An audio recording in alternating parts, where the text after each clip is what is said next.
Hello, welcome to Speech Talk Live, episode number 23. My name is Jay Yoza, and I'm the host of this show. And today we have a mentor for the Introduction to Public Speaking course, Julie Finkelstein, and she'll be participating on this show. And hopefully, we may get one or two more people if they join in a little bit late. So, I'm based out of Hazlet, New Jersey, which is about 50 miles from New York City. And we do this show. I used to give 4 reasons, but I'm going to add one more, 5. Maybe I started that last week, but I don't remember now. And as I always say that, public speaking is hard. And the only way to get good at it, not just public speaking, speaking in general, because I think that before you can become good at public speaking, you have to become good at speaking in general. So as I always like to say, and Julie sometimes even quotes me, that there's no such thing as public speaking. It's only good speaking and bad speaking, or just don't speak at all. And the purpose of this show is, we have 5 real objectives in this show. One is to learn. Being a speaker means that you're constantly learning. Learning, you have to think. Speaking is hard stuff, folks. Speaking is selling, speaking is thinking. So you have to be constantly learning. So learning is one thing. Second is, as I just mentioned, this is our 23rd episode. So we've been doing this now for quite some time. We also mentor, Julie and I both mentor the Introduction to Public Speaking course. We've both taken that course. Julie's close to finishing it. And we help students on that Coursera's forum. It's offered by Coursera. It's a free course. I suggest you all take it. It's a 10-week course. And another thing is to teach. So we teach people, and occasionally people submit speeches, and we'll have them on the show, and we will give them the feedback and give them some tips so that they can improve. So part of it is to also teach others so that they can improve too. The third is that we share speeches. So Julie currently is working on her persuasive speech, and I've been she's been sharing some information with me over the email on what she should do, and I'm happy to provide her the input. So part of it is that she's eventually going to share the speech, and we're going to give her the feedback after she finishes it. And hopefully that will be soon. The fourth thing is it's a support. We are here to support everybody. And here's the thing that I want to make it clear, that speaking is a high stakes game. We don't think of it that way. Often you only get one shot to make a good impression with either if you're on a date, or if you're in some social setting, or if you're in some sort of a business setting. You're only going to get one shot. And if you don't make a good impression, you may not get a second shot again. And you have to be really quick. You have to be fast. You got to be clear, concise, and also kind of compelling. And in this particular show, you got to raise the stakes, because there are no high stakes. There are no stakes here. So you have to raise the stakes and say, I'm going to pretend like I am really giving the speech at a party with somebody that I'm only going to have maybe a few seconds, 10, 15 seconds, 30 seconds, or some executive at a company event where you may have maybe 30 seconds. So you got to raise the stakes. So that's what I always like to tell people. And lastly, this is the place to come and practice. And speaking is like a skill, like any athlete. You got to practice so that when you are doing it, you're not thinking. If you're thinking, then you're probably losing. So you don't want to think too hard when you're speaking. And this is the show where you come on, we talk about real complicated topics. We talk about all kinds of things in a manner that is very conversational, so that when you get that opportunity, you'll be natural. And people say like, wow, that Julie, she was pretty impressive. And that's what you want. That's the purpose of coming on this show.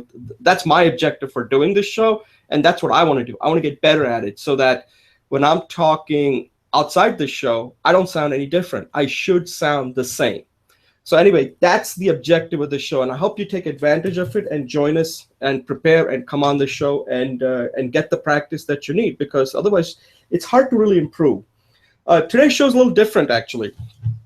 Typically, once I'm done with my intro, Julie will give her a quick intro, and then we'll move into a 3-minute segment, which is you can pick any topic and you just talk about it for 2 to 3 minutes, And this is typically what you would do if you were at a party or at any event and you had a chance to say, bring up a topic that you want to discuss. So that's the purpose of that.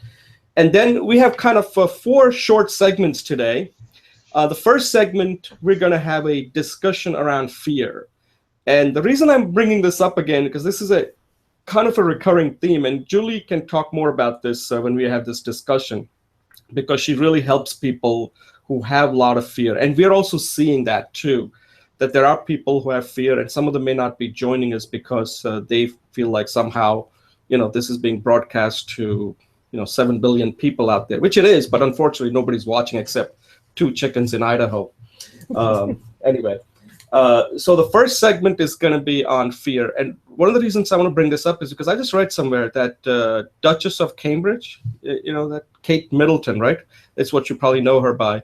She really has a fear of public speaking. And that kind of surprised me because I thought of her like, she's royal, she's been speaking a lot, and you would think that that's the last person who would have fear, but evidently she does. So I wanted to kind of discuss fear and how you can overcome it. I mean, that's the point. Like, just talking about fear isn't going to help you. The question is what specific thing you can do to overcome that fear. And it's a long path. It's not a quick fix. The second segment, and this is something we're doing different today. We're going to go to Hollywood. And Hollywood speeches, let's face it, are perfect speeches. They have to be, because every second they use up, it's costing them a lot of money. So these are perfect speeches. When we speak, we're never going to sound like the way these people are going to sound, okay? So I don't want you to look at these speeches and saying, hey, I'm going to go and give that type of speech. No. The reason I've included this is because there's a lot you can learn from it. And and none of these speeches are ever that long, because they can't be. Because otherwise, if you give somebody speaking for 1 hour, the movie only can be 2 hours. Nobody wants to go see a movie where somebody's speaking for 1 hour. So these are that's why I wanted to discuss that look how well these speeches are and how much they can communicate in a short amount of time. The third segment is the speech that I just came across recently. And this was given by Chris Christie, who's the governor of the state I live in, New Jersey. And this was while he was campaigning in New Hampshire. And he gives this heartfelt talk about addiction. I think it's one of the best speeches he has ever given. And it's all heartfelt. And I think there's a lot you can learn about that. If you feel strongly about something, this is how you would do it. And lastly, we'll end with a short speech. And this comes from Schindler's List.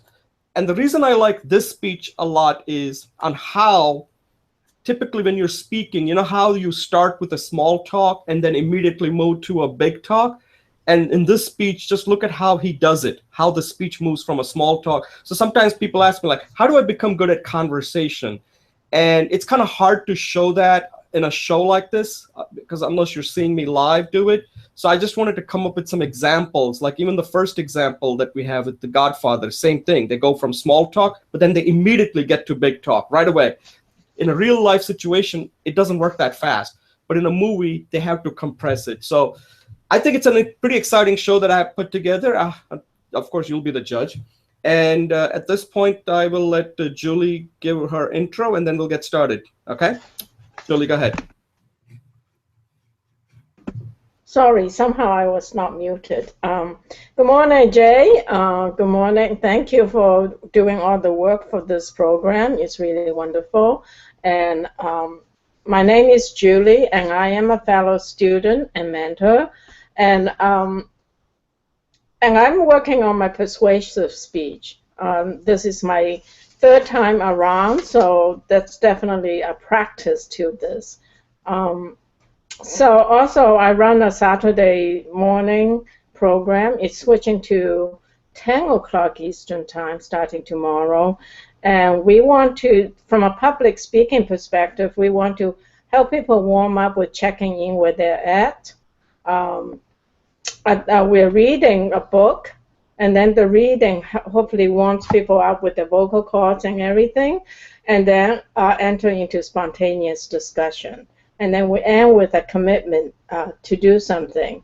And because we want to help people to be successful, and speaking is one part, but commitment is the other part, which is what Jay talks about practice. And right now our book is introduction. I'm sorry, by a classic by Stephen Covey, Seven Habits of Highly Effective People. Great. Thanks, Jay. Okay, Julie, thanks a lot.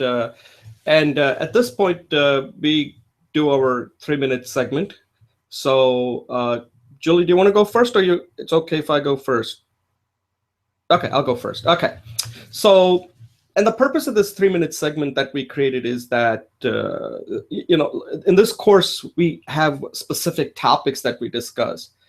So I wanted to create this one segment where you talk about anything that you want to talk about as a way of practicing, something that is not tied to a particular topic or segment. So this is no real, this is pretty much, you can decide what topic you want to talk about. So I want to talk about something that we all run into. And it happened just 2 weeks ago when I went to West Palm Beach to attend a wedding. And even the previous week, I had gone to Pittsburgh. And it has to do with having conversation with people that you're sitting next to. Now, when you have a conversation with somebody that is really a good conversation, the flight goes fast. And when you don't have somebody, the flight takes forever. Well, on my outbound going from Newark to West Palm Beach, I sat next to two men. One was I had the aisle seat. One was at the window and one was in the middle, and I had the aisle. And during the first half of the trip, flight, I was talking to the guy who was sitting next to me, and he was from Ireland. And he was bringing his wife to vacation at West Palm Beach because he had come to, he was an engineer, mining engineer, and he had come to Florida at West Palm Beach, and he liked it so much. He was there, I think, for like a month. He liked it so much that he wanted to bring his wife and vacation there. So we were talking about Ireland, and then the gentleman who was at the window, he was sleeping most of the flight. He got up somewhere in the middle, and he said, "Oh, you're from," next to the guy was sitting next to me. "Oh, you're from Ireland."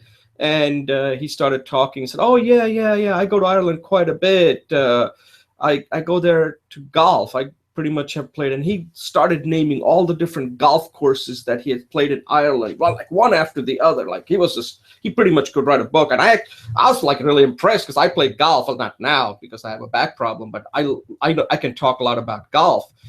And I started getting him to talk about golf. I said, "Wow." And I was like really impressed. As it turned out, he was a dentist. He was about 75 years old. His name was Joe, and he lived in Tom's River. So Joe, if you're watching this, I'm pretty impressed with you that at 75 you have so much energy to play golf all over the world. And he told me, "Listen, I practiced for 3 days, and then the rest of the time I just enjoyed traveling with my wife, playing golf at all these wonderful places like Scotland." And he was just giving me all his experiences, all the food that he enjoys at all these different, like especially in Ireland. And I was like very impressed. I mean, here's a guy who was 75 years old, and once you started getting him to talk about golf, he just went on and on and on. He was like so much into it. And I even complimented. I said, "Joe, I hope like when I get to be 75, I have the same passion that you do about something." And the whole point is that the whole trip just went like so quickly. And I couldn't even believe it when the pilot came on and said, "Oh, we're about to land at West Palm Beach." I said, "Wait a second. How I thought West Palm Beach was going to be close to 3 hours." And it turned out that once you start talking to people and you have a good conversation, you don't even realize how quickly the time can fly. And coming back, unfortunately, that did not happen. I sat next to two women, and they didn't seem like nothing against. I didn't even make an effort, but it wasn't that natural. And then that flight looked like it took forever. And the only time we talked was pretty much at the end when I asked her, "So, do you live here?" And I would take some blame for it because I didn't make the effort. It wasn't that. It didn't lend itself for us to have that kind of conversation. So I'll take some blame for that. But the point is that this is how you practice. When you're sitting next to somebody at a plane, when you're at any place, because let's face it, on a plane, people can't run away. So you have to go with an objective that you want to have a decent conversation. And the main thing is the approach that I take is you want the other person to talk more, but at the same time, you have to share some information. Because if you just keep on asking questions all the time, then it makes the other person uncomfortable. So if you're ever in a situation where you are either stuck with some people, talk to them. Talk to them, see what people all have stories, and they like to talk about their stories. And your job is to basically take control without looking like you're under control. And believe me, the time will fly no matter how bad the situation you're in. And let's face it, these days, nobody wants to be on a plane for too long. But if you find somebody who loves to talk, then the time will go real fast. And at the same time, you'll be practicing speaking. Okay? All right, Julie, your turn.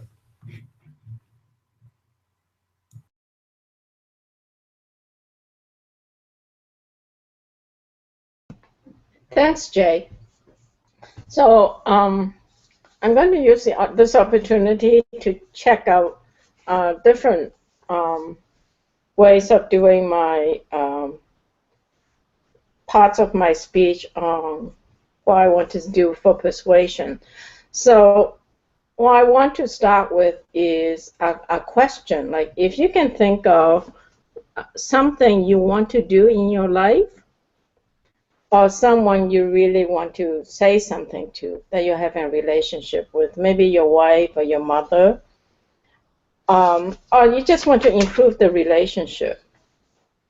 I ask you this question: can you move your goal forward without communicating with anybody about it? So what I want to bring forth is that communication, or being able to communicate, is a foundational aspect of our existence, how we live our life, how we relate to each other. And to go further, then I think if you have a bucket list, and I'm at that age where I'm starting to develop one, or if you have something you really love to do but you're afraid to do it, put that on a sheet of paper right now or in your imagination. And we're going to come back to it. When I was young, I lived by the Ottawa River, the Rideau River, and there was a waterfall, and that's how we get electricity. And so we have this dam, and the power accumulates because the water flows slowly. And I cannot see the water increase, but when we need electricity, the power comes forth. Public speaking class gives us a chance to accumulate our power of communication through practice. So the dam that is created so that we can unleash our power to live our lives is practice. And the public speaking class is a really wonderful place to practice because it gives us the tools of the trade. We learn to listen, we learn to speak, we learn to organize, and we learn to present. We even learn to strategize. Those are all foundational skills to live our life fully. The other thing that the other one that's a key impediment to prevent us from cultivating that ability to speak is fear. And fear is a foundational in our psyche. As old as 3,000 or 4,000 or 5,000 years ago, that was identified.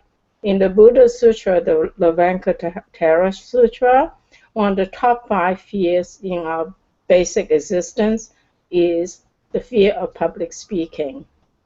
We can go more into it, but I think that Kate is a wonderful example that fear can affect our lives. But the wonderful thing about practice is that the skills, once it's developed, can be generalized to other areas. So because you're in that intersection, in that center point where you need to speak publicly and you are afraid, that you can practice both of those foundational aspects of yourself at the same time. But you have to practice, because once you know how to speak and listen and strategize and organize, you can use those tools to make your life happen the way you want it. You can be successful, you can be confident, and you can be comfortable.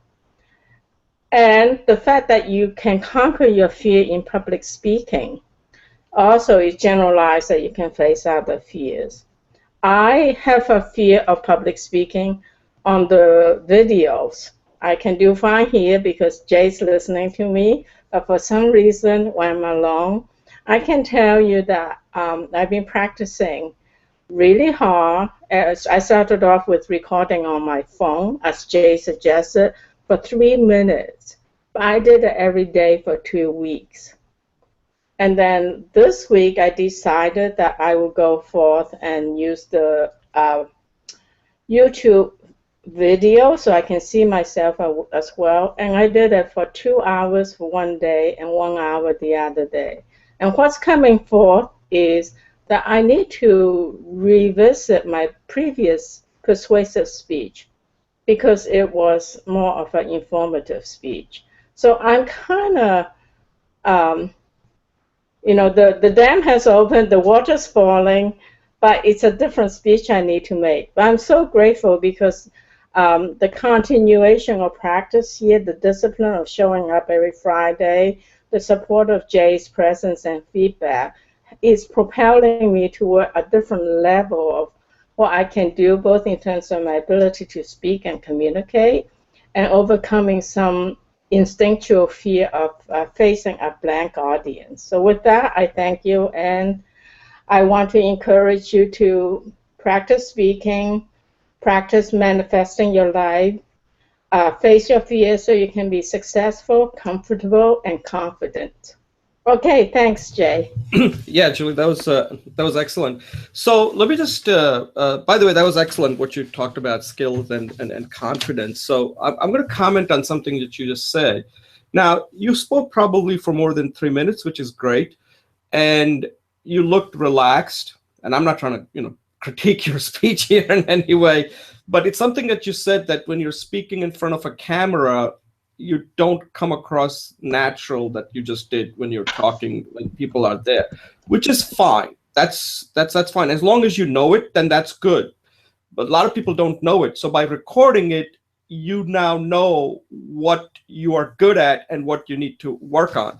Now, the camera part is important nowadays because, let's face it, that's technology, and people will see you mostly with the videos that you do. So you do have to become, and one of the things that you have is that you get the feedback when you say that, I'm listening and you're talking to me. So we're having a conversation. And this is something we've already discussed it previously. When you're talking to the camera, pretend that somebody is there and you're having that conversation. Because I was doing this, and believe me, this is very difficult. Yesterday, I was trying to do this with my dad, and he really struggled. I actually even gave him the speech, and I said, just have a conversation with me. And it was very difficult, to the point that he gave up. And he said to me, Jay, speaking is hard. I said, yes. I said, see, now you know it. And he just said, that's it. I'm done. I don't want to do this. And I said, and that's when I realized, like, you don't realize that you're making incremental improvement till you see somebody out there that you think can really give a good speech, and they just can't, even though you think like, well, there's nothing to it. So you don't want to get cocky either, but you have to appreciate that other people out there are just can't do it, and they don't have to do it. That's why I keep saying you got to raise the stakes. So as you were speaking, if you were speaking like that on camera, just have a conversation with the camera and say, so like, let's say you made a statement. So you probably ask like the way Bill Clinton does in the speech, like he's having that conversation with the audience, even though the audience, and they're not like talking to each other, but he's having that conversation, and he keeps emphasizing, And I really want, like he says, like, I want you to really understand this. I really want you to understand this. He's telling them, he's kind of like telegraphing, right? Telegraphing and telling them, here's what I want you to know. Here's why this is important. Here's what this is. Here's the things that happen. Like just have that conversation. And I always thought that that's not that difficult. But after seeing my dad struggle with it, I see that it is very hard for some people. So that's what I think, if you work on it, because like you don't have any problem on the show talking. So you already are very comfortable with having conversation. You just have to take that when you are not on the show. When you're by yourself, you should be having that same type of conversation, because technically the conversation we're having is one-on-one.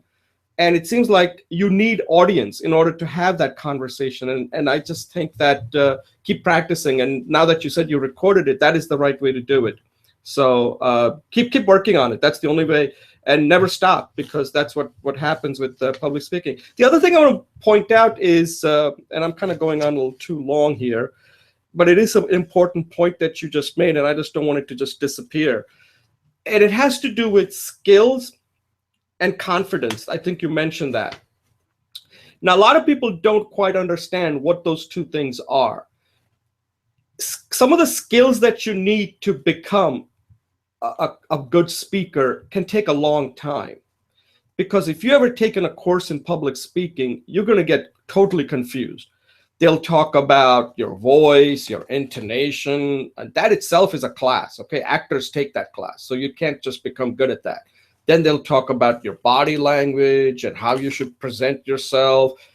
There are so many aspects to public speaking that after a while, you just are like hamstrung, like, oh my God, what do I work on? What do I work on? And you will never, I mean, somehow I can't make myself more handsome than I am. Okay, that's just not possible. I can't make my voice suddenly become like Morgan Freeman. That's not going to happen.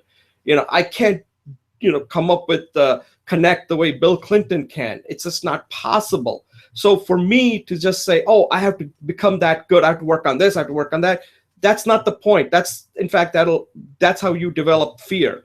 What you want is have enough skill, keep doing it, so you become confident. Confident will only happen if you keep doing it and you have good experiences. Enjoy the speech that you're giving.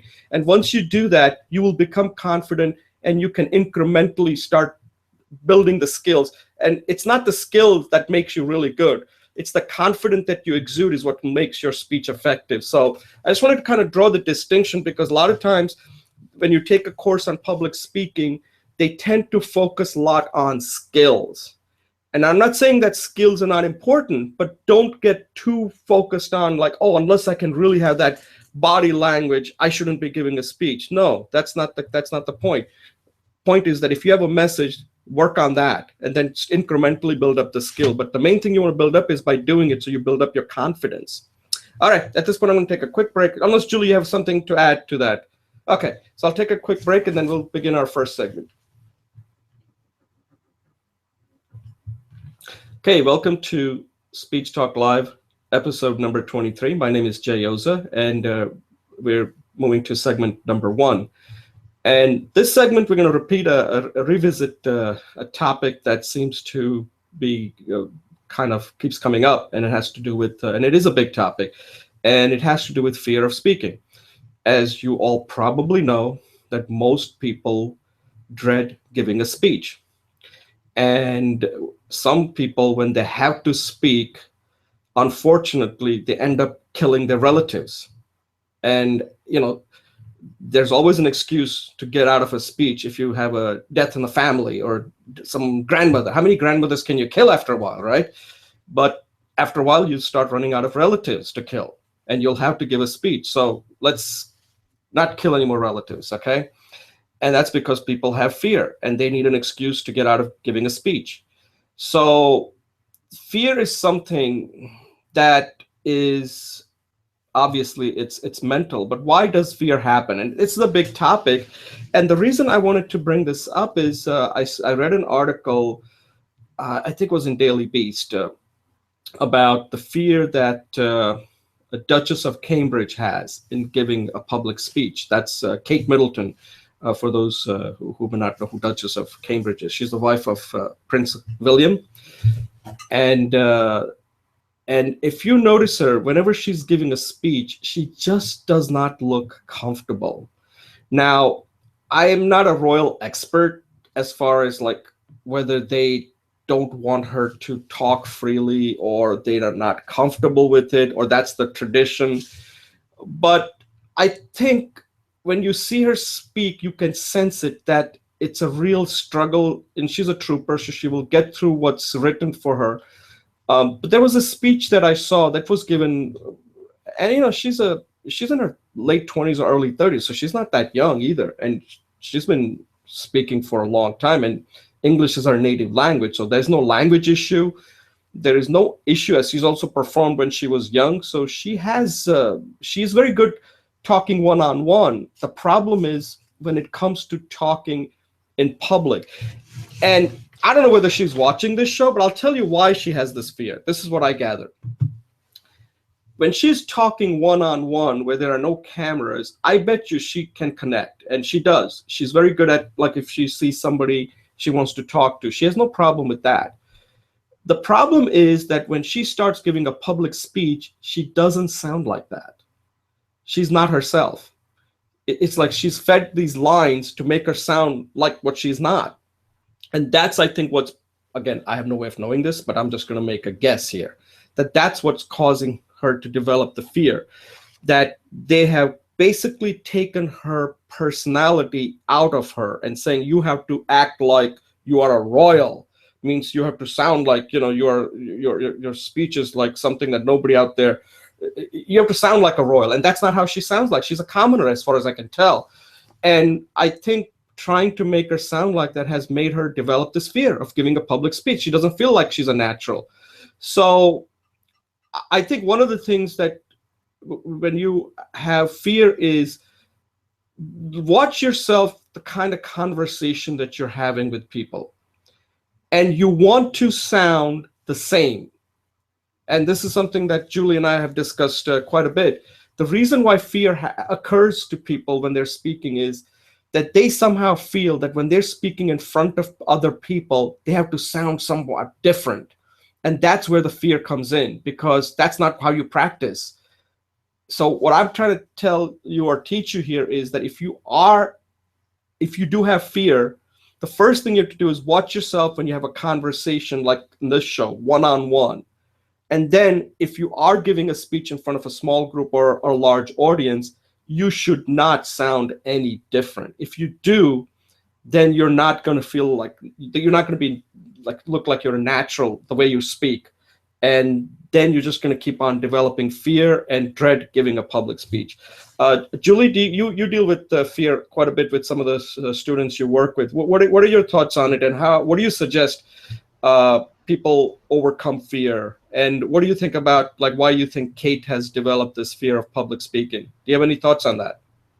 Thanks, Jay. Don't know why Kate has fear of developing public speaking, but I'll go back that I think even the royal family has fear of speaking, and this is evidence. Even in the article, they mentioned that Prince Harry has trouble with public speaking and is fearful of it.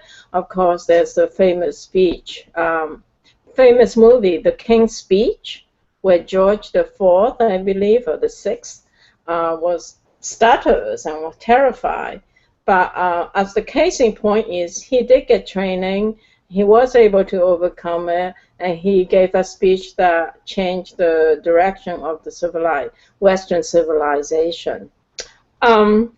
In terms of fear with the people I work with, I think many students email me or text me, message me, and they basically say they have fear. And Somian has done a lot of work on fear, and it's on my website, Introduction to Public Speaking, Google Community. So personally, I think I'm reading this book on the brain and how when you stay in the pain a lot, the brain actually create opioids that that transforms this painful situation into a pleasurable situation. So my suggestion is, as you always say, keep on practicing. After a while, it might even feel good. And in terms of speaking, I think just anti-anxiety practices like meditation, deep breathing, counting to 10, are all very useful skills. And then the other one, it was, what's it called, power body language. That was also excellent. Um, I know people who stutter at staff meetings, so their career is impeded. I know students who are graduating and they can't breathe, and so they can't speak, and so they can't go out for job interviews. Um, this, as you say, is a safe place where people can come and practice a little bit, if not a lot. And I just welcome that they continue at it. Come to the discussion forums, look for study buddies, and ask for help. And there are a lot of help out there for free or low cost. And right now it's a global community, so perhaps it's even more scary to communicate, but the opportunities are also there if you can communicate. So this is a great place to face your fears and keep on practicing. Thank you. Yeah, no, that's a very good suggestion. Uh, in fact, I'm currently thinking of creating a course, and I didn't know what was the right title for the course. But now I'm seriously thinking of calling the course "How to Suck Fear Out of Public Speaking." That might not be a bad title because rather than because a lot of these public speaking courses, they tend to scare you, like you have to do this, do that, and I think they make it too complicated, and people just do not improve. Let me point out two things that if you are watching this, that you have to do. So we do this show every week. Now, Julie and I mean, I spend a lot of time putting this together. Then I make notes. So I have, like, as you can see, I have quite a bit of notes here, 2, 3 pages of notes for this show. So the reason I'm telling you this is that you can't wing it. Speaking is not winging, okay? You have to prepare. So every time you're going to speak, you should essentially have done it. And once you do it often, then you don't have to think as far as the speaking part is concerned because you already have the confidence that you can do it. But in the beginning, when you are trying, like, oh my God, I have so much fear, I don't even know what to say, you're going to have to script it out. You're really going to have to do it. You're going to have to prepare. You're going to have to know exactly what are the 2, 3 points you want to make. Then after a while, it'll start flowing. But you just can't go into a setting not knowing what you want to say. What is the main idea? What is the purpose? What do you want the other person to take away? So, I understand that people have fear, but a lot of times that fear happens is because, let's face it, you haven't done the preparation.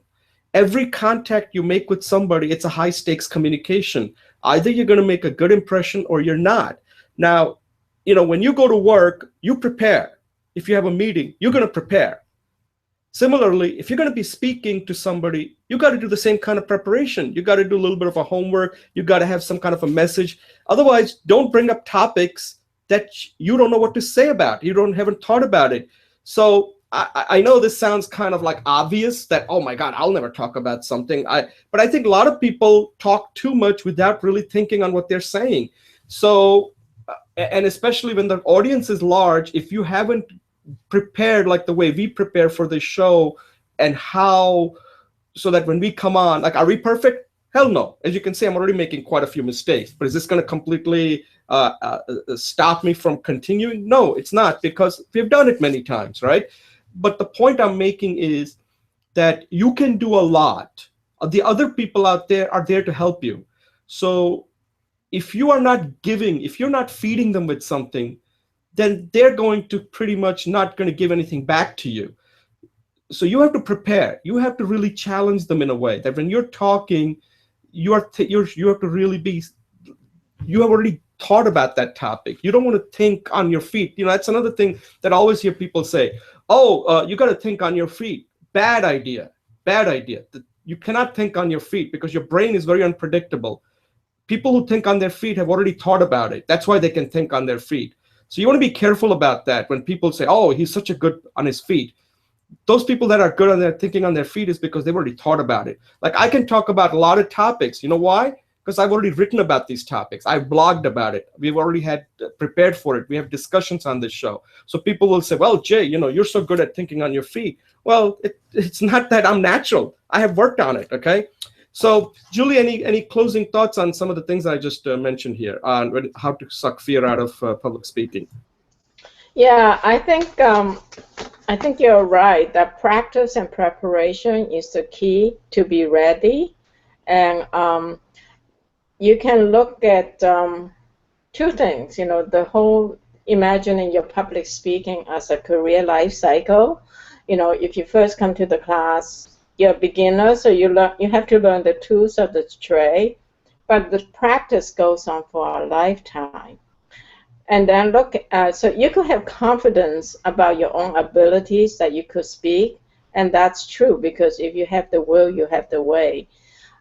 Secondly, in terms of every single unit of work, right? In IT, we have this idea, a single unit of work, and that's, let's say, a speech is a unit of work. Then preparation on that set also helps you ready. And that's the point when you can say, what are my goals for the speech, and how can I be relaxed, comfortable, and confident? So I just want to echo what you were saying. Thanks. Okay, Julie, thanks a lot. I think we'll have to come back to this again in the future if we come up with anything more on this fear. But again, fear is what's keeping a lot of people from joining us. And it's something that I wish we had some kind of an easy fix. Unfortunately, there are no easy fixes. All we can tell you is that we've been through this, and we still go through this all the time. And one of the things that I like to think of it as an example, and I may even demonstrate it, is this. Remember, there was an excellent speech that was given by Neil deGrasse Tyson talking about gravity. And what he said was that, like how Newton discovered came up with this theory of gravity, and he kind of says, you have like a here's a pen, I'm going to drop it, boom, see, yeah. And gravity brought it down, and it fell, right? And fear is sort of like that. If you give one speech and it doesn't go well, and you're like, oh my God, people didn't like it, you're going to be very hard on yourself. However, if you keep moving forward, you'll go a little farther. If you keep moving faster and faster, you're still falling, but you're falling based on the curvature of the earth. So, but because the speed, it doesn't look like you're falling because you're moving too fast, right?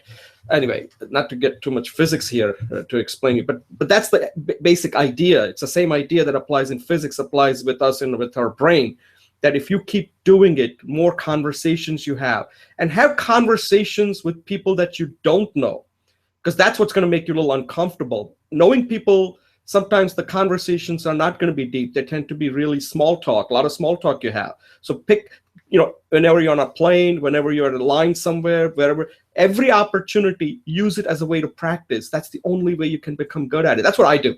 So I'm not telling you something that you should do. This is what I do, because I think I need a lot of work when it comes to public speaking or speaking in general. So at this point, we're going to stop and move to our next segment.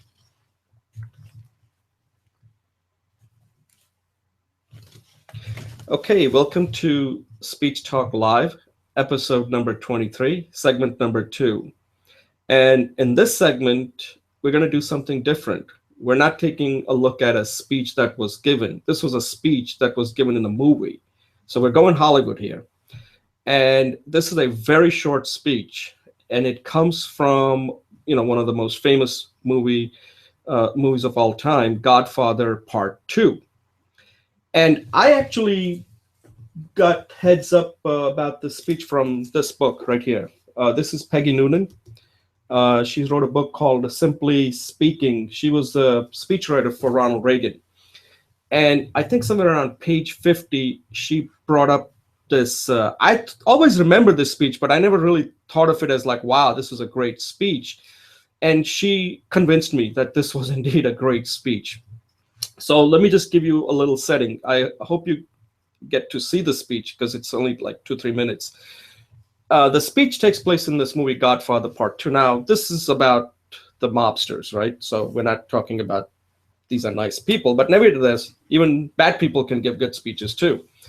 So Michael, who's a mobster, is trying to get into a business deal with this other mobster named Hyman Roth, right? These are fictional characters. And essentially, both of them want power. And they both essentially are mobsters. These are not good guys, okay? So I just want to make sure, don't pass judgment on me here. And they'll do anything to get power. Yet at the same time, they also want to work together and do a business deal.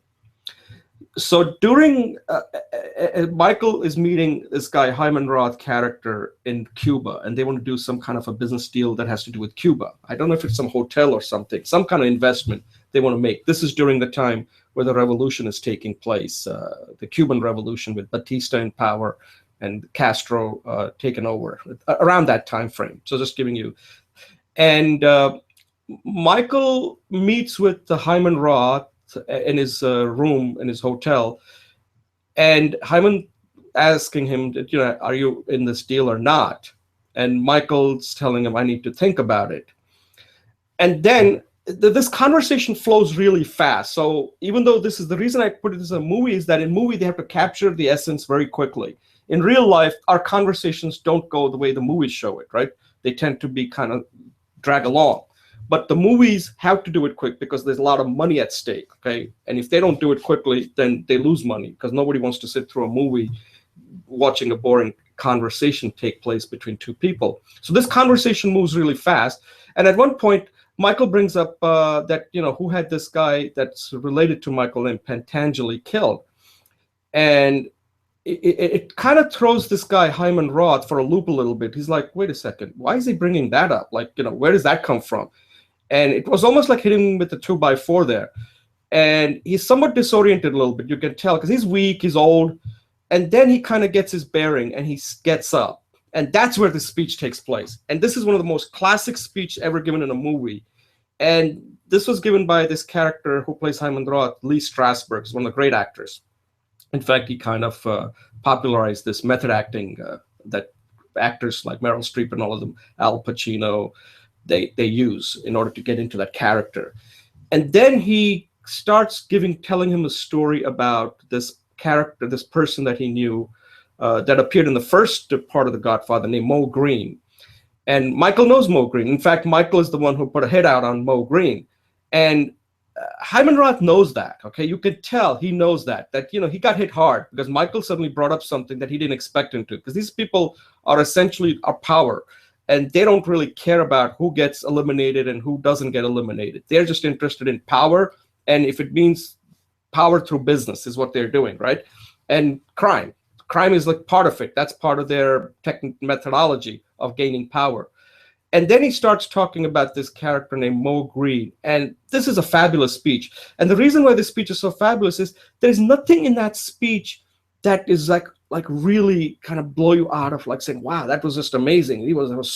He's just telling him straight to his face that this is what happened, that I knew this guy named Mo Green. Somebody put a hit on him. And I understand he was a little temperamental, said some bad things, didn't know what he was talking about sometimes, and kind of rubbed people the wrong way. But when somebody put a hit on him, I didn't make a big deal about it. I just remained quiet. And in fact, he probably did, but I don't know if he did or not, okay? And then he uses this famous quote, says, that I said to myself, this is the business that, we have chosen. And the way he shows that anger, and Michael has to listen to him because he's trying to figure out, is this guy, is he for real or what? And here's this guy that was weak, and it's suddenly like he's energized, and he's telling Michael that, you know what, are you going to focus about some guy that got hit because somebody put out a hit on him? It was probably Hyman Roth who did that. And he's telling him, listen, don't think that you have a moral ground, a high moral ground on me, because you've done the same thing to my person that I respected, who has done amazing work in Las Vegas, named Mo Green.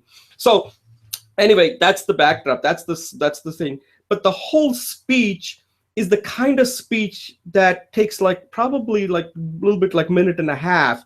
And these are the kind of speech that we tend to give one-on-one. So my point of this is that public speaking is really speaking. That speech could be expanded into a public speech, could be 10 minutes, 15 minutes on how life among mobsters work, right? But here he does it in like close to minute and 30 seconds probably.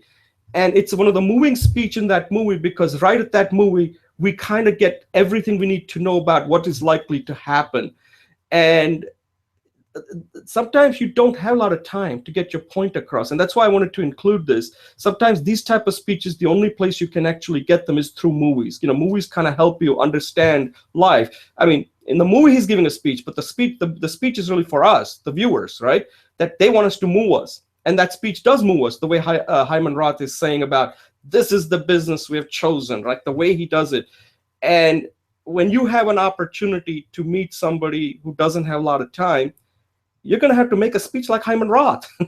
That's what this speech is. That's why I included this speech, to show you you're not going to have a lot of time. You got to get to the essence quickly and do it in a way that it leaves a mark on you, that my God, I get it now. I get it. And after he says it, you clearly get it, that that Michael, we're both in the same thing. Don't think that you're better than me. We're all basically are playing the same game, and that's the message he wanted to convey. So at this point, Julie, I want to get your thoughts on it. What did you take away from this speech? Not just from because movie's trying to show us something, but like, what can we learn from this? Is there anything to learn from watching this movie scene from probably one of the most famous movies of all time, Godfather Part 2? Yeah, Jay, thanks. So I I think it's in the impromptu speech segment where the Professor McGarity introduced the idea that you need to say a fact, you need to say an idea, and you need to link the idea into the fact. And then he gave a conclusion, and he introduced it. So actually, this was a impromptu speech with great elegance. So he introduced it by talking about Mo Green and all that, so that there was a personal relationship there. But the fact is that he was killed. Mo Green got killed. The idea is that this is just business, not personal. And the connection is to let it go. So he says, Mo Green was someone I loved, but he got killed. But I said to myself, this is just business and not personal. This is the business we've chosen. And I let it go. So let it go. And then he connected to the direction of action. He says, when I get up, if I see the money, then I know I have a partner. If I don't, I don't have a partner. Basically, he's giving Michael a choice, and he's saying, this is the logic of our business. So I thought it was very powerful, but very what you would call logical and connected. So that's why I saw the connecting it back to the technicalities of a great speech. I thought it was that way, too.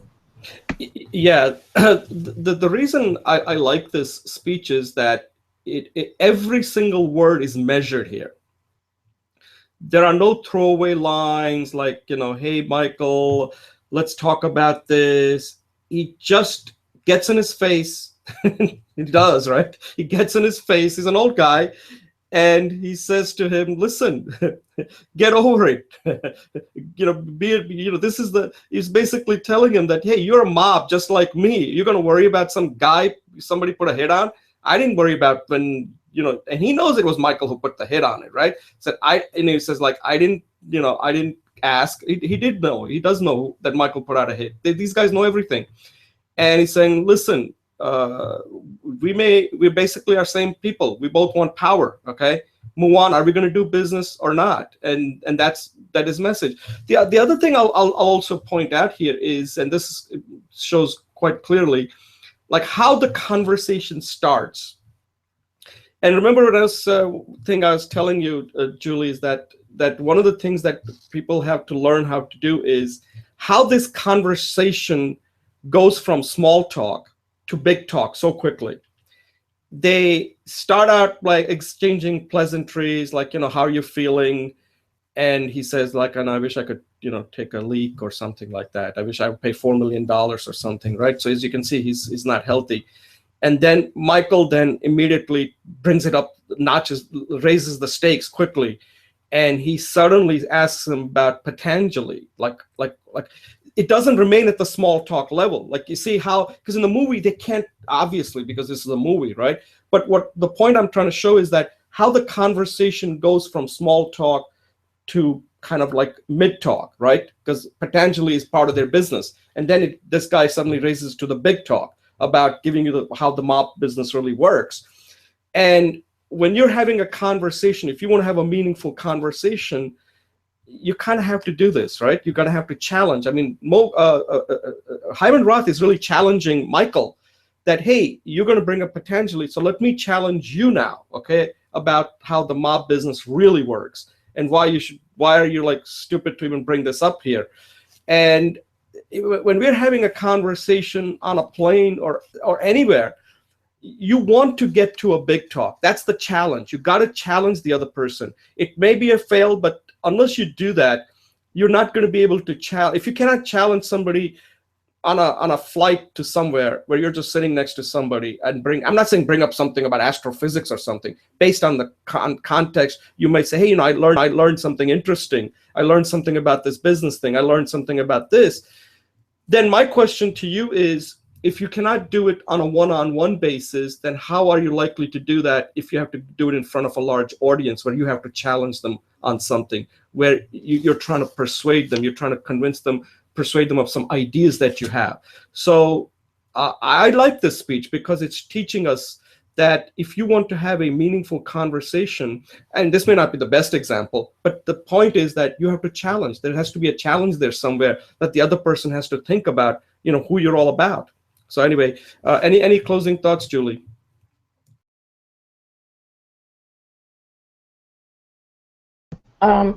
Yeah, I mean, it's interesting that you talk about how to escalate the conversation in any exchange. I have to think about that. That's a great point. Thanks. Okay, so at this point, yes, at this point, yeah. So for those who are watching this and are wondering what are we talking about, the reason that I've included, because I wanted to take a look at professionals, how a perfect speech looks like, what it looks like. People are always asking, like, I didn't give a perfect speech. Well, this is what a perfect speech would look like if you ever gave it. And we don't give this type of speeches because these speeches are only given in movies, right? Because they're written, the script is written by professional actors. They are professional writers. The screenplay are written by professionals, okay? The actors are some of the world-class actors who know how to make you feel.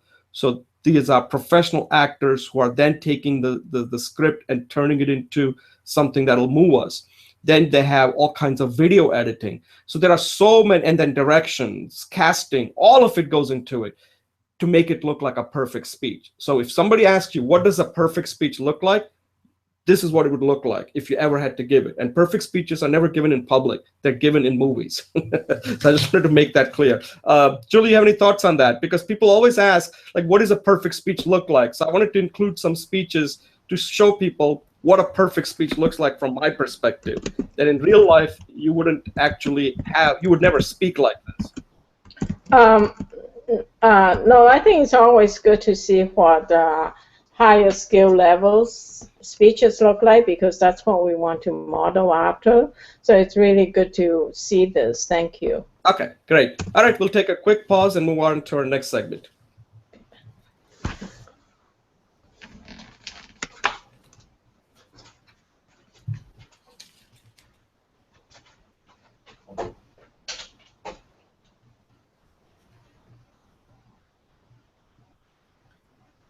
Okay, we'll just wait till Julie gets back, and then we'll begin our second segment, which is this is the one that Chris Christy gives a talk on addiction, and I'll just give Julie few seconds, a couple of minutes till she gets back. So, and we'll edit this out when we have to.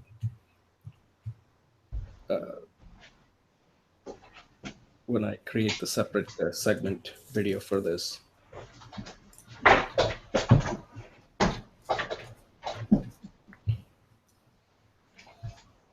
Uh, uh, Julie, can you mute your line, please?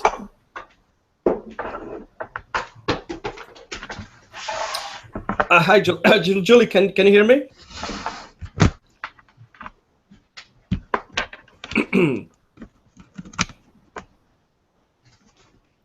Oh, can you hear me? Yeah, can you hear me? Can you mute your line?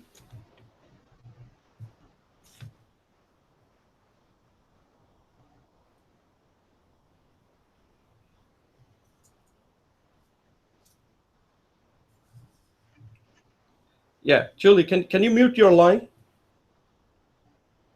Can you hear me? Can you mute your line? Yeah. Okay. Good. Yes, I'll take a brief pause and we'll start now. Okay. Welcome to Speech Talk Live, episode number 23, segment number 2. In this segment, we're going to take a look at or discuss or review a speech that was recently given. I think it was given maybe Monday or Tuesday. I don't really know the date. November 4th. So it was probably Tuesday or Wednesday. Probably Tuesday. And it was given by Chris Christie while he was campaigning in New Hampshire.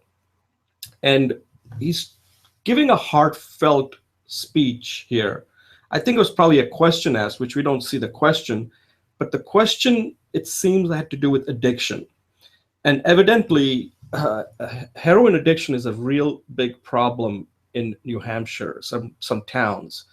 And this has really affected many of these small communities that are in suburbs, especially in New Hampshire. So this has become a very big issue. So somebody probably asked him the question about, what do you plan to do about addiction, and what kind of help should people get when they're addicted to drugs like heroin. So he gives a very heartfelt, I think this was probably one of his best speeches that I've ever seen. And the reason it was so good was because he has no notes. He's directly speaking from the heart.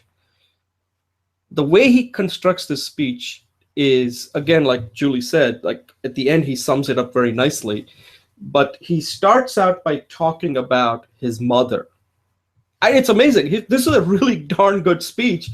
And it's also very well organized, considering that this was an impromptu. But obviously, he has thought about this topic. Otherwise, it would be difficult for him to include all this in a speech.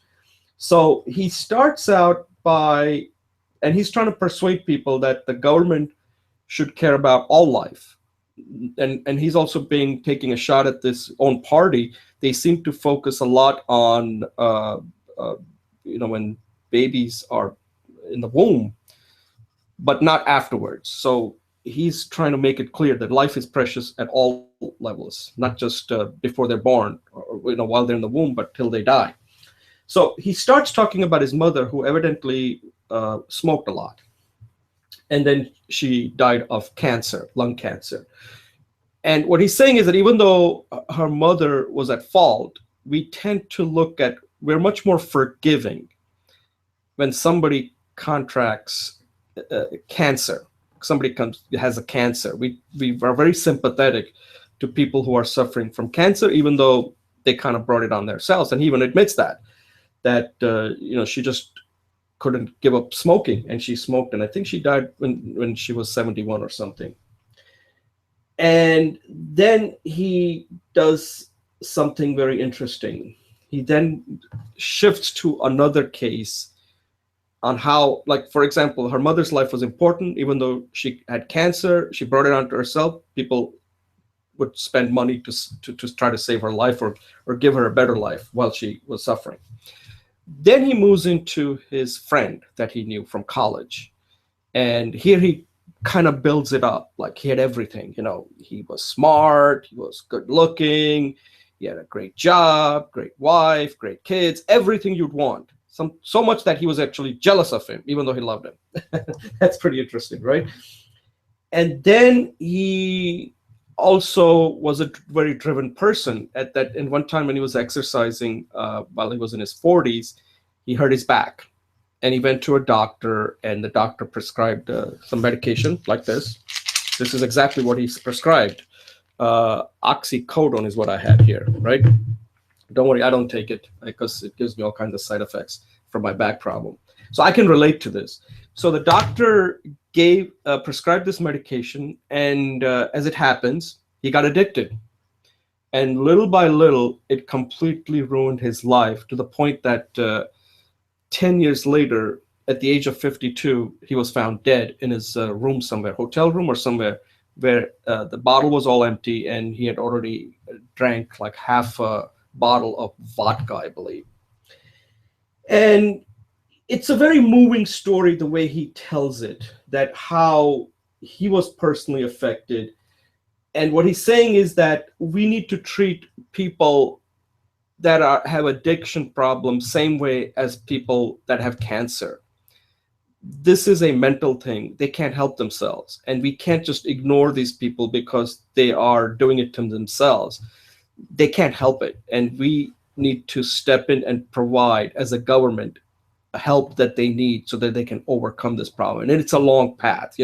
We talk about fear of speaking being a long path. Addiction is like that, not comparing the two, but it takes a long path. When somebody's addicted, we all think when you're not addicted, like, oh, just give it up. It's that easy. It's not that easy. This person had everything going for him. He is smart, he's successful, he had a family, yet the drug took over. The drug took over his life, and it's too late. He just couldn't get out. Even after he started losing things, he just couldn't give it up. So Christie is making a real plea here, saying that, hey, listen, the government has a role. Government should not distinguish whether somebody has sickness, whether it's cancer that's caused even by smoking, or a sickness of addiction, which is also caused by somebody's doing it to themselves. And he said that life is life. We can't somehow separate one from the other. And he uses some humor here, which was pretty effective too, about lawyers, typical, right? And then he talks about that, it takes a shot at his party that, we tend to like these babies before they're born, and then afterwards we don't like them that much, So I thought this was a very passionate speech. It was very heartfelt. It was a personal experience type of story. So what I want people to take away from this speech that Christie gives is that we all have this type of a story. Like I have in my family, my brother, who has gone through 2 kidney transplants. I can tell a real moving story around what it's like, somebody struggling through having, waiting for a kidney, and eventually how it changes somebody's life once he gets that kidney. So we all have this story. We have to find it in ourselves to be able to tell it to others. And it's something we do need to tell to others because that's our experience. And this speech that Christie gives is a good model on how you can give a heartfelt speech that really connects with the audience, where you're not trying to manipulate them or this is directly what he is. You can tell this is the way he would sound if you saw him one-on-one. And again, as I always say, a good speakers sound the same, whether they're talking to you one-on-one or whether they're talking to a small group or whether they're talking to a large audience. I can't see Christie that we saw in that speech. He's talking to quite a bit of large audience there, maybe a couple of hundred. If I was speaking to him as a one-on-one, I bet you he would sound exactly the same. And that's why I think this speech was really effective, and there's a lot we can learn from watching what Christie did in this speech. Julie, any thoughts? Yeah, thanks, Jay. Thanks for the speech. Actually, I think this is a great example of a persuasive speech. And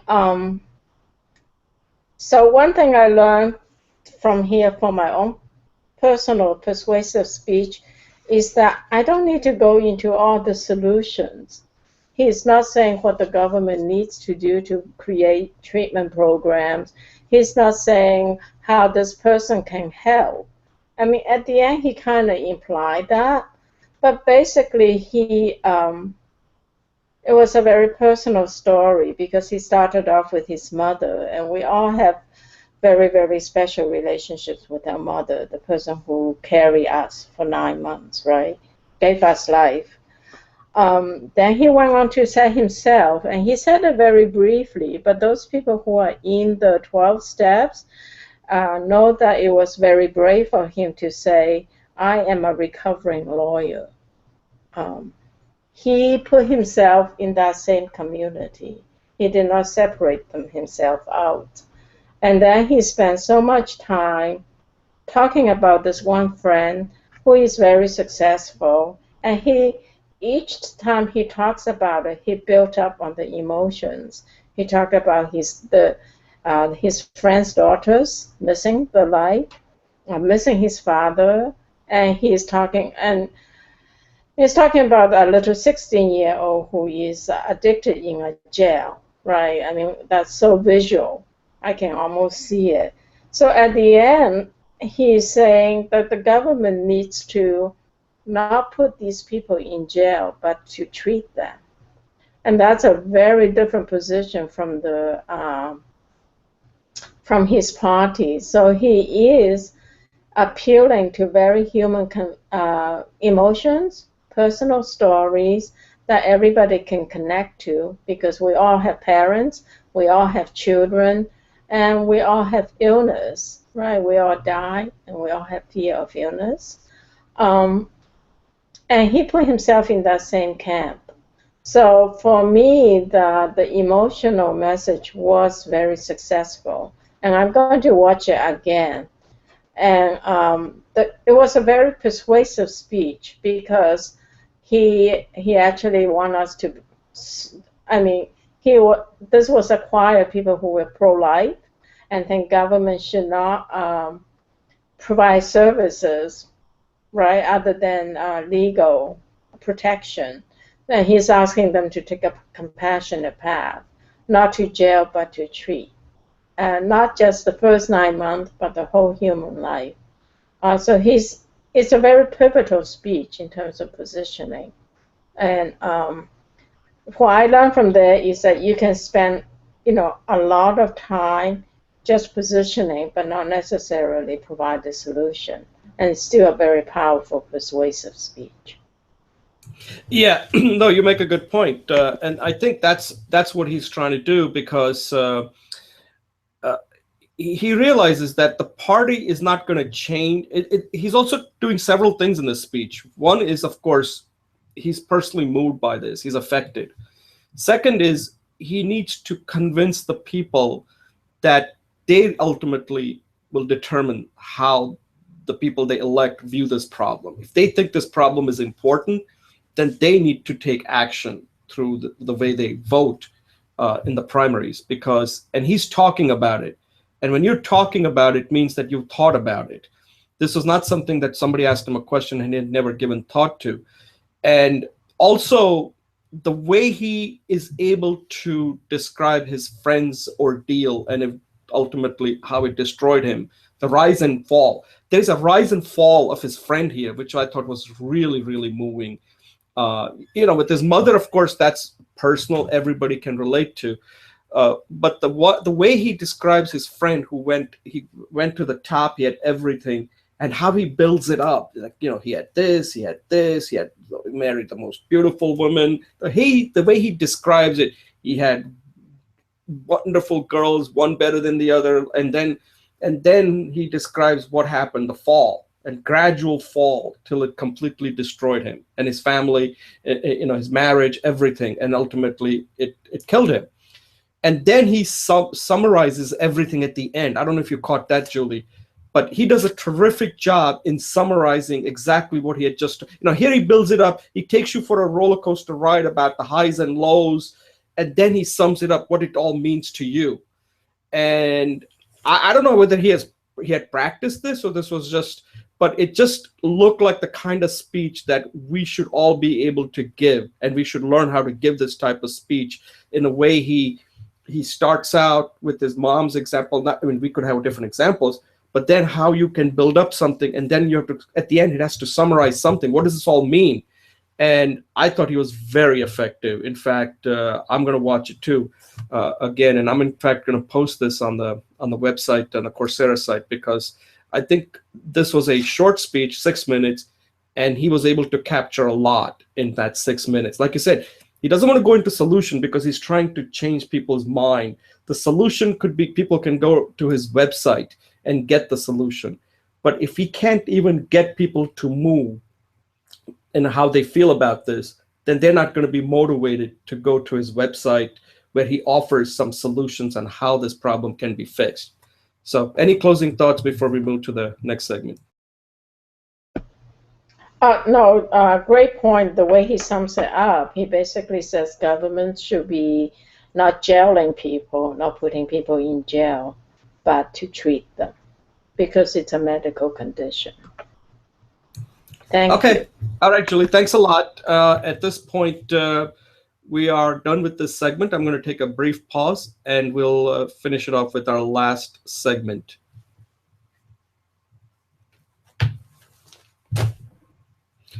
Okay, welcome to Speech Talk Live, episode number 23.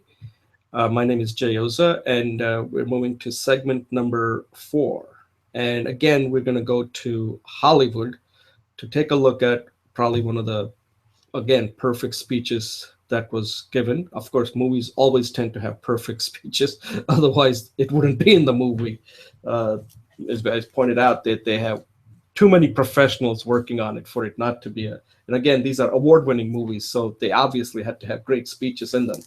So the movie we're going to look at here is, of course, probably one of the greatest movies ever made, Schindler's List. And this particular scene is a scene that these two guys who belong to the Nazi party, and there's a good Nazi and a bad Nazi here, right? The bad Nazi is name is Amon Goth, and the good Nazi, of course, is Oskar Schindler. Oskar Schindler is trying to save the Jews, whereas Amon Goth is in charge of this concentration camp where he's trying to kill the Jews. Okay, and the reason I like this speech, again, like I say, in movies they have to capture things very quickly because they don't have a lot of time. Okay, time is really money for them in the movies. And Oscar's goal here is to kind of, this is a really well acted scene, but again, like I said, these are all perfect speeches in the movies. Otherwise, they wouldn't be in the movies. And they start out with small talk. And it's amazing how quickly they go from small talk to big talk in these scenes in the movies. In real life, we can't do it that quickly, but in movies they can because they have to. And they're just talking about, Oscar makes a comment about Amon Goth's drinking. Like, he said, oh, it's going to kill you. And then Amon, I may not be pronounced that, Amon, I don't know what his name is actually. Julie may correct me on this. He points out that, hey, I noticed something interesting about you, about you're under control all the time. And Amon is arguing with Oscar, and they're both drinking, and this guy, Amon, is really drunk. And he makes, sometimes when you're drunk, you tend to think more clearly. In his case, he is, because when he's not drinking, he's killing people. And here he says to him, Amon, I like this thing about you, that control is power. And immediately you suddenly see Oscar says, okay, he's just given me an entry point here to talk about power. And he gives them the definition of what really the power is. That, if you kill somebody when he's done something wrong, you're justified. But when you not do it, when you have all the justification and you pardon somebody, that's power, right? That's power. One is justice and the other one is power. That's what he's trying to explain. It's a very deep thought here, what he's telling him. And this guy's drunk, so I'm not even sure he's getting any of this. That's saying that, if somebody done wrong and that person is executed for, let's say, murder or something, then that's justice. But if you suddenly saying, I'm going to let you go for doing something wrong, then That's power. That's real power, when you didn't have to, but you did it anyway. Something that's against the standard norms of human behavior.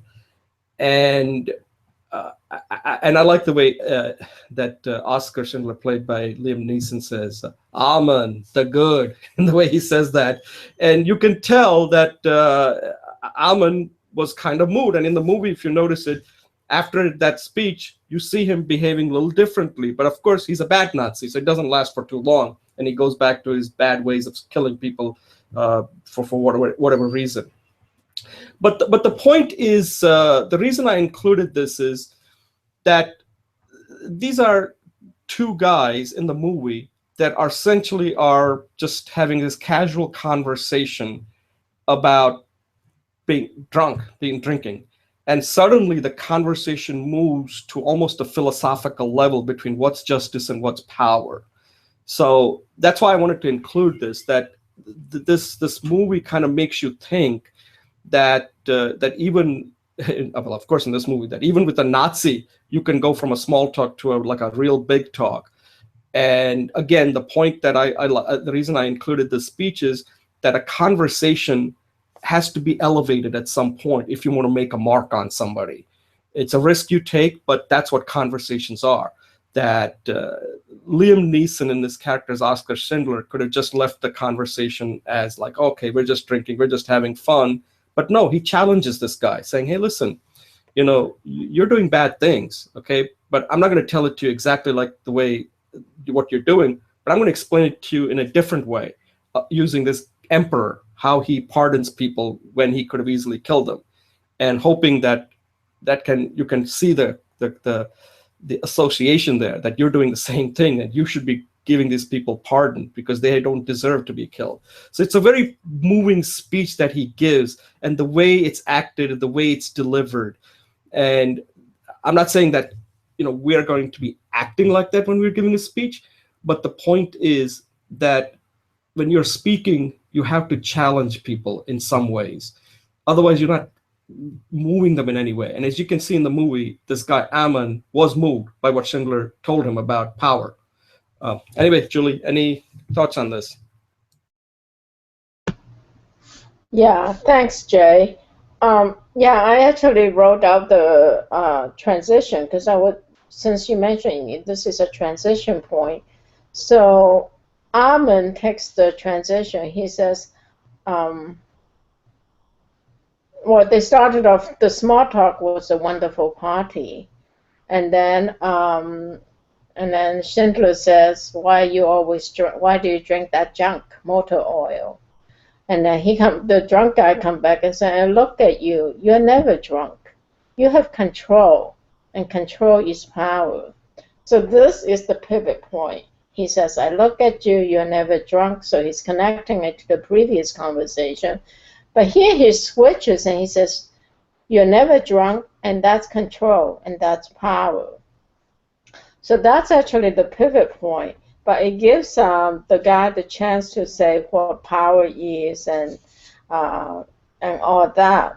I just really wanted to focus on the pivot because that's one thing I think that I need practice on, is how to make effective pivots. So the way to do it is to link the idea and then transfer it. So for example, if I was talking to someone and we're talking about having dinner, and I could say something like, oh, this dinner really tastes good.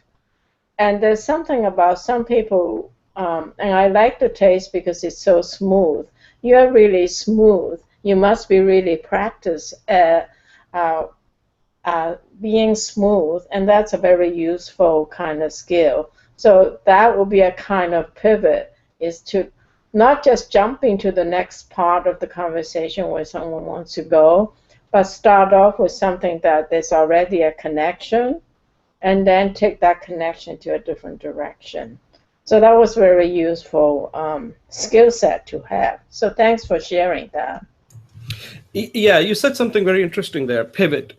And I think that's a very good point you made, because that's that's one of the reasons why people don't have good conversation, because in order to pivot, you need some depth, right? Because you can't, like, let's just say this was a conversation, forget about this was happening at a concentration camp.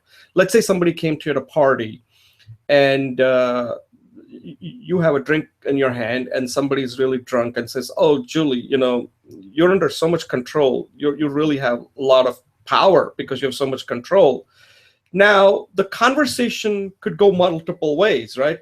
You could easily say, "Yeah, it is a lot of, yeah, it is power, but it takes a lot of effort, and also I am very disciplined," like that. The conversation could be all about you, like, why do you have so much control? But that's not what happens here. He's not even focusing on himself. He sees an opening here that he's been given on what is really power. So Schindler jumps on that and says, "It's not about me. I know what I am. Okay, I don't need you to tell me I'm under control." Right? Because I know I'm under control, because you can tell he looks under control. But he then uses it to basically challenging on what really power really means. So this could apply to you and me too. Let's say somebody comes to us and saying, "Hey, Julie and Jay, or either of in your party, at you're doing this show. It just shows your dedication and your commitment to become a good speaker." And we could both then say, "Oh yeah, yeah, it's a lot of work. It's too much this and that," or we could just say, "You can do that too," like that. Immediately they said, "Listen, to become good at anything, it requires you to give up something," right? So what you just said about pivot, I want you to really, I need to, like, put more focus on that, because it's that pivot, like you said, is where that's where your conversation can flow one way or the other. And if you're really good at it, if you really practice this, then you can really take it to the next level and really leave a mark on somebody, that conversation. And like I said, if somebody says, "Oh, Julie, you're so dedicated because you participate in the show, it just shows that you really want to become really a good speaker." And at that point, you got an opening there. What are you going to do with it? And a lot of times, most of us don't do anything with it because we don't want to take that risk. And that's why I think sometimes watching these movie clips, you really understand, because if the talk could be about nothing, right? Could be about nothing, which is, "Hey, yeah, I'm in control," and that's it. There's nothing there to show. But that's not how the speech moves. It moves in a totally different direction, where he's making a real philosophical point. And that's something that I'm not saying that we need to make philosophical point, but we need to take risk in conversation. Otherwise, the conversation remains at a small talk level and maybe more up to mid talk, but you're never getting up to big talk where you're really making that impression on somebody. So, Julie, any closing thoughts on this? No, this is great. Thanks. I think that you're one of the key points that you bring up. Well, a couple of key points I really like from today's session that I want to thank you for. One is that we need to take risks, and then the transitions points here kind of give us the skills on how we can do that skillfully. And I think those are really good points. And then your idea that we have to look for opportunities to connect with strangers. I think that's really important. And that's a very difficult skill. So perhaps you can talk about that some future time. Yeah, and one thing I'll add before we close this down, we got a couple of minutes left. The one thing I will add is that this is something that could be a topic in itself, and we can discuss this next time and make it into a topic, but I'll just bring it up.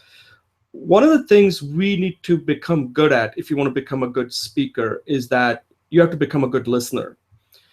And listening skills and speaking skills kind of go together. You can tell when you watch that Bill Clinton speech and even Chris Christie's speech that they're probably very good listeners, because when you're conversing, you are listening, right? Because when you're conversing with somebody, you're essentially listening. When you're just speaking, you're really not listening. And I don't know, that's a really a subtle distinction. I don't know if I'm making myself very clear here, but you can tell when somebody's giving a speech whether they are a good listener or not in way they speak. And that's something that I picked up when I was watching, Bill Clinton's speech and the way he was communicating with the people. And Bill Clinton is known as being one of the best listeners out there. So one thing I want to point out here is that in this program, what we do is that when one person is talking, other people mute their lines. So you have to listen. And what these movies really show is how good well, of course, these are actors and they have to show that, right? Because it's all been scripted. But you can see how well they're listening, or at least they're acting like they're listening. And same thing, that even though this guy in the Schindler's List is drunk, but he's still listening. So that listening skill, that pivot that Julie, you talked about, can only happen. It's happening really fast. You have to listen, then you see, oh, I got an opening. That means that now you have like all these different ideas that you've already thought about, and you probably have even, like I call it, pocket full of speeches. Boom, this is the one that's appropriate for this particular occasion. Boom. You can't do it that quickly unless you already have it. So anyway, that's a good point there. I really like that pivot because I didn't really use that word at all, but now I realize that was the key word for this, for these Hollywood movies speeches, the pivot, where the pivot takes place. Same thing happened in the Godfather, where he brings up Pentangeli, and then immediately the pivot takes place, and that's when gives the opening for Hyman Roth to tell him based on the example of Mo Green. So there was a pivot there too. So the pivot was the right word here. Thank you. Great session today. Okay, Julie, great session. Thanks a lot, as always, for participating, and I appreciate all the work you put into this. Thank you. Okay, you too. All right. Thanks a lot, and that's it. That's a wrap. We'll see you next week. Okay, bye.